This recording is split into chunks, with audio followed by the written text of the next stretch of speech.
All right, welcome back, everybody. Ron Schleck Hello. in the control room. Matt Wilson joining me for I figuring do, it out. I Little, do love it because we little, talked about people not knowing what that is. So if you're watching this and we can't be friends with you. So no, unsubscribe because we can't have you as part of our audience base if you don't understand why I'm sitting in a control room. Anyway, today for figuring it out, we're going to talk about password management, kind of for the layperson. So, as security professionals, we have a bunch of different tools, tactics, ways that we keep track of our passwords. Talking about some of the history around that, and then using a password manager. Why some of the old school ways may be or should be retired, and then some old school ways that still kind of work. So before we jumped on, I was actually telling Matt a quick story. I was up at my parents' house this past weekend, helping my parents log on to their new smart TV and getting them onto Netflix. When I asked what the username was, pretty obviously an email, because that's what Netflix uses for their usernames. But then the password, was kind of interesting. My mom didn't know it offhand, so she went into her office, grabbed me a little password book that, nice little Staples, I think it was Staples, somewhere, had produced, and read off her password to me, handed me the password book. So I thought it was interesting. I made the comment, I'm like, your son's running a cybersecurity company here. I was like, here you have this little password management book. Are you killing me? Killing me slowly with this method. And she's like, well, who's going to break into my house and steal my little password book? And low tech, which it works, right? hat tip to threat assessment mom, right? Like good way to profile your risk. It's low tech. It works for her. She has it right handy dandy. So whether she's on her laptop or on her desktop, she can grab it real quick. But we talked about some of the stuff that we've used. I know I had mentioned IronPass before because it was a cool little USB thing. I've used TrueCrypt volumes to keep and kind of set up dual authentication with it.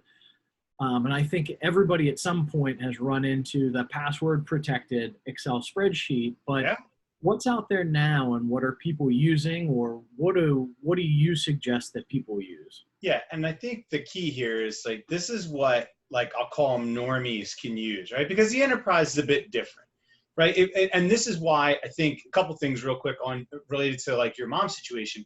She doesn't probably have 50 or 60 passwords that she needs readily accessible. She probably has a handful. So the book works for her. And I think that's our real message here is we can talk about the tools and techniques, but you have to work out what's going to fit into your life and what you need. The enterprise can enforce, right? So that's a big distinction. The enterprise can say, you will do this. So we got to separate, there's commercial grade tools and there's consumer grade tools. And then there's things that kind of play in both. So everyone's heard of the OnePass and the LastPass. And by the way, we're not advocating any of these. These are just things that exist. We're naming names of things. We have no affiliation. We do no reselling of any of that stuff. So this is just things that exist. If you want to use that, awesome. But I use KeePass. It's an open source. It's KeePass. It's an encrypted database, and I throw it on a cloud drive. And that way I can access it from any device. You can get really fancy if you want to. You can add multi-factor authentication and keys, like private keys to it to help open it up. You can get really complicated with this stuff. But you know what I also do? I periodically print out my passwords and store them in a safe. And I also keep an offline copy of that file where I snapshot it once a year. Because what happens if my cloud drive goes away for whatever reason? I forget to pay the subscription or something happens. So you have to build these systems. Well, what wasn't working for, what I used to do was keep it local on my hard drive. Great, but then I moved machines, I changed jobs, so that doesn't work. So I needed, the cloud solves a lot of those problems because now I could be out on my iPad somewhere and need files. And by the way, your iPad, your Android device, your browser can all do that stuff too. So there's not one perfect thing, but I think our message is use them, right? Use those tools. Use something. There's enough ways to protect your passwords out there. It's kind of funny. I was having a conversation with somebody at a conference really before the entire pandemic hit, and we were talking about some of the simple things that people do, even in the enterprise, that are odd ways to be able to handle specific security problems. And it just popped into my head when you were talking about, picking something. And this guy's methodology was that he never knew any of his passwords. Legitimately, I don't ever want to know any of my passwords. So he said that he kept using Chrome for essentially everything, right? All of his passwords at his employer were set up via Chrome. So you suggested password, right? The other part that I thought was interesting was that on a regular basis, he told me every 3 months, he wipes his history, saved cookies, like cache, everything out for his browser. What's that force him to do? So it forgets all of those passwords, right? In terms of how they're filled out in forms. Yeah. In his mind, his protection scheme was worked out that every 3 months he remembered to clear that out so that the next time he went to log on to whatever he was logging on to, he essentially had to go through a password reset. So the guy was essentially making it so that he was rotating his passwords that he had no clue about. He was rotating them every 3 months because he would just go through the reset process. Now, I have talked to people that said, well, I don't care. Every time I log on, I just go through the reset process. And I'm like, okay, but that's going to make a poor user experience, right? Yeah. Not everybody can do that, but I agree. You just got to pick something that you know can work for you and be accessible based on the devices that you want to log into or what you want to log into, and then stick to it. I mean, I just think that there's too many people that pick one good password, or maybe it's a bad password, and then just use it everywhere. Over and over and over. And if you're going to do that, right, at least group by risk profile. Like if you're on some, remote control airplane message board and you want to pick a weak password like password 1 for it, rock on. I'm not going to, okay, because what happens? They can post as you and, anger your RC plane nerd friends. Like, cool. And by the way, I would so get into it if it wasn't so expensive, but that's so risk profile. But if you're going to pick a banking password, my Boingo hotspot or Wi-Fi password for travel is not as secure as my email password for, BTB. Right. Yeah. And that's just, Boingo is pretty important. So it is when you're traveling. and if you're going to use Facebook or Google to authenticate, because a lot of services do that now, right? So just make sure your Facebook password is good then, so that someone can't just do get your one password and then get into all your other stuff. Like, it sounds obvious saying it, but we run into customers, who have less technical folks in their organization who say, well, I'll just, like you said, I'll share my password with this or that. Yeah. You can, but then remember, the bad guy's going to try and figure that out, and they're going to get into your Walmart.com or to whatever. Yeah, and I would say anywhere that you can use that dual factor of authentication. I think it's become more acceptable to be able to require that users have a second factor of authentication. And a lot of people, even though it's not perfect, a lot of people have gotten used to getting the text messages and waiting for it. Say, we need to do verification. You log in and then trust whatever your device that you're working on. I think we've made great strides kind of as an industry and society as a whole in getting a little bit more used to that stuff and being okay with having to put in a one-time code so that you verify your identity. And look, people will shoot holes and go, well, there's issues with SMS and there's all kinds of attacks. Yes, that is all true. Absolutely agree. But is it another barrier that's going to have some effect that has very little cost in terms of usability in your time? Yes. So do it wherever it's available, enable it. And I actually have seen some less technical folks use and again, no brand affiliation here, but use like the YubiKeys. I have some for some things I'm doing.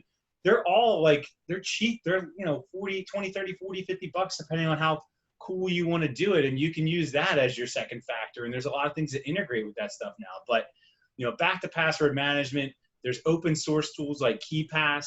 You can, and here's the one thing, Ron, we kind of joked in another discussion about the old Excel password file, or password protected file.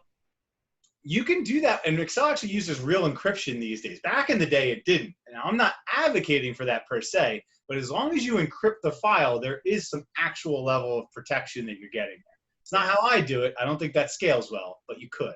Yeah, absolutely. It's kind of funny when you brought up the, like we're talking about two-factor authentication and making sure that, you can do the passwords, and, however they're set up, there's going to be some way around it, right? Whatever the authentication mechanism is.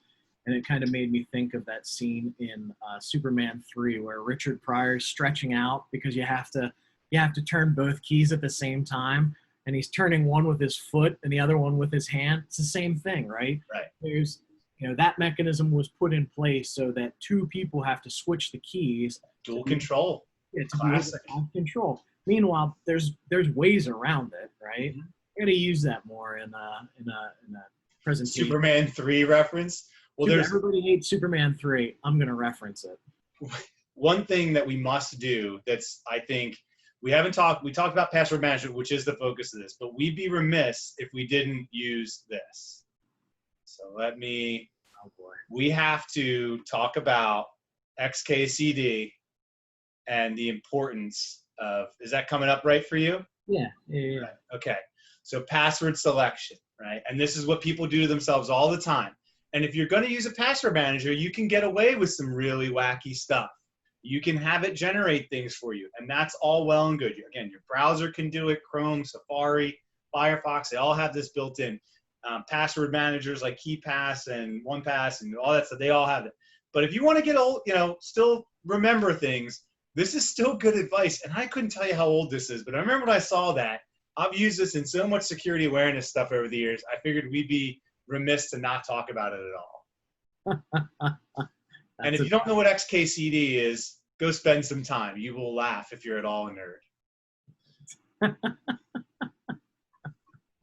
I don't think I've seen that one. You haven't seen this one? Oh, man, it's brilliant. Or maybe I had forgotten it, but, that's a battery staple. Correct. Yeah. It's genius. It's so freaking true.